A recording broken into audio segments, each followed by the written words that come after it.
Hey everybody, how's it going? Christian from Treasure Town here, and I'm super excited. Today we're going to be doing some more coin roll hunting. I've got 5,000 pennies just like normal, and we're going to be continuing to fill out those sets, whether it's a Canadian date folder or the wheat penny mint mark folders. We're hoping to get some more advancements in those, as well as maybe making some bigger finds, or just getting a bunch of wheat pennies, maybe a cool foreign would be neat as well. So looking forward to seeing what happens. We're going to start by checking for enders.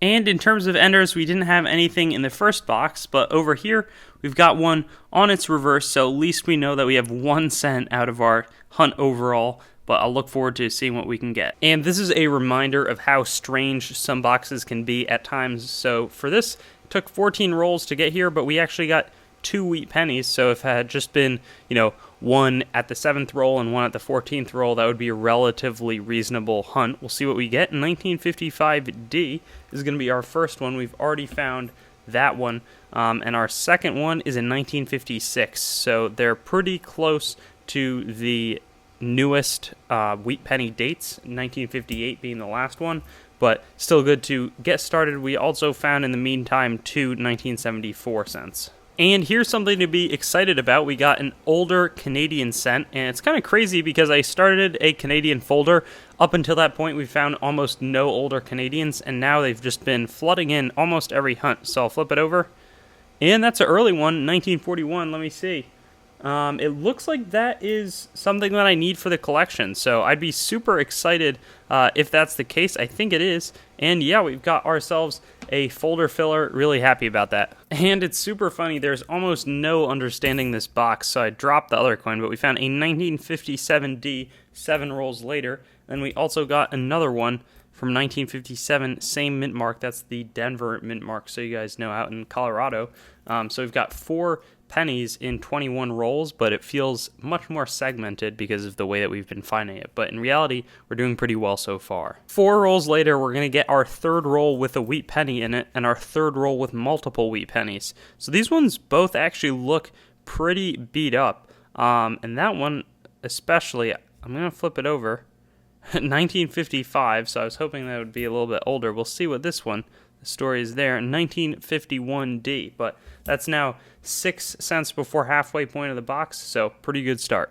And this box can be so strange sometimes because we just got another Canadian folder filler, a really old, phenomenal Canadian find. It's a little bit messed up on the obverse, a little bit of a rim damage actually now that I'm seeing it there, but man, 1947, another great find for us, and we've got 23 rolls to go in the first box. And a few rolls later, we got our first one without double wheat pennies. This one's just a 1941, so nothing too crazy to talk about, but our first one without multiple. If I hadn't been looking carefully, I probably would have missed this. Here is a 1940.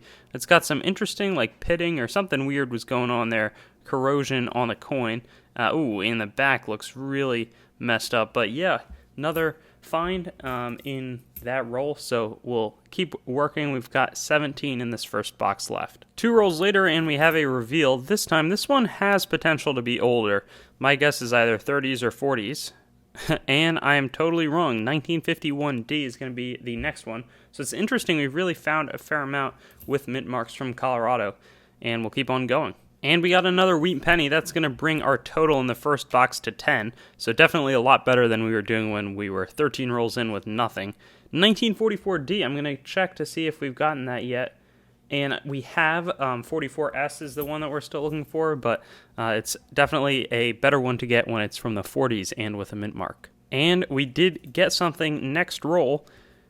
1951S, sweet. So I'm going to see, we may not have found that. We have already actually, but that San Francisco mint mark is from California. You can see it right there, and that means we've rounded out the different mint marks that appeared on the wheat pennies in this hunt. Very last roll of the box, we're going to get our 12th wheat penny and 14th good find if you include those 2 Canadians.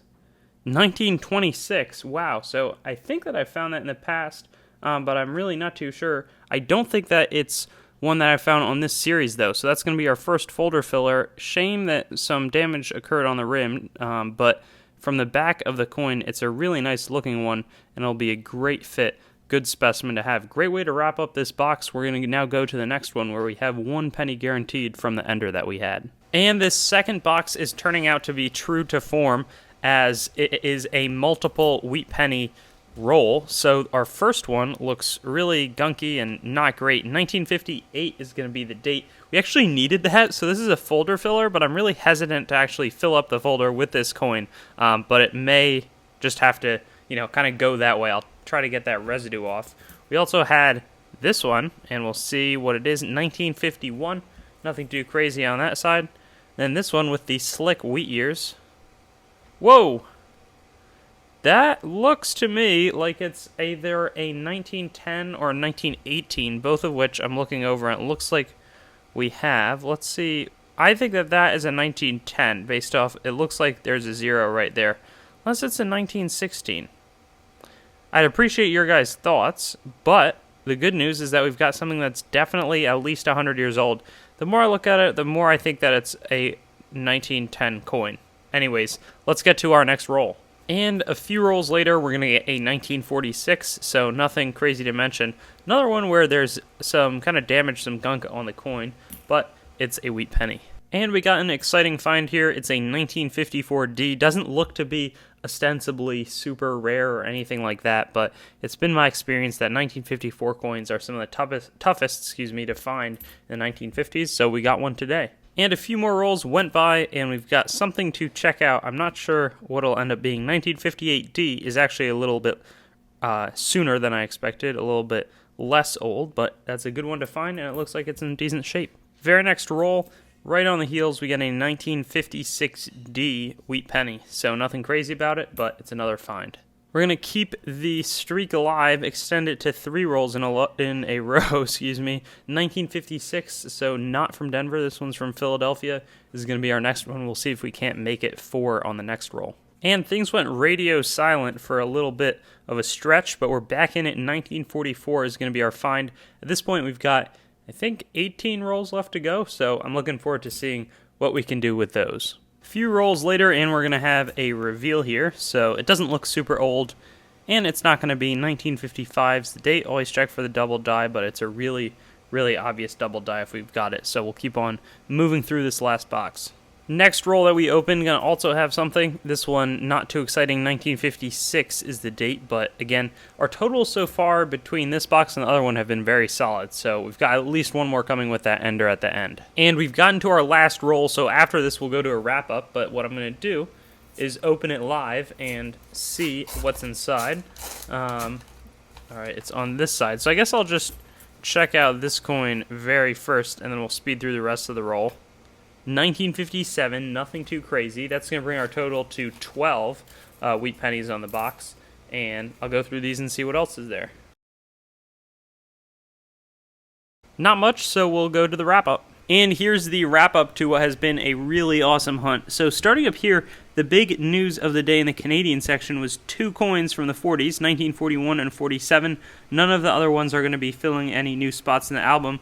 We also had a total of 24 wheat pennies. I believe that, I'm just going to do some quick math in my head, 17 of them were from the 50s, and I think that things of note here were this folder filler, which I'll be eager to replace, but I'm excited that we got one anyways. And then also we had a 1951 from Philadelphia, which has no mint mark, the Denver mint mark, and the S mint mark.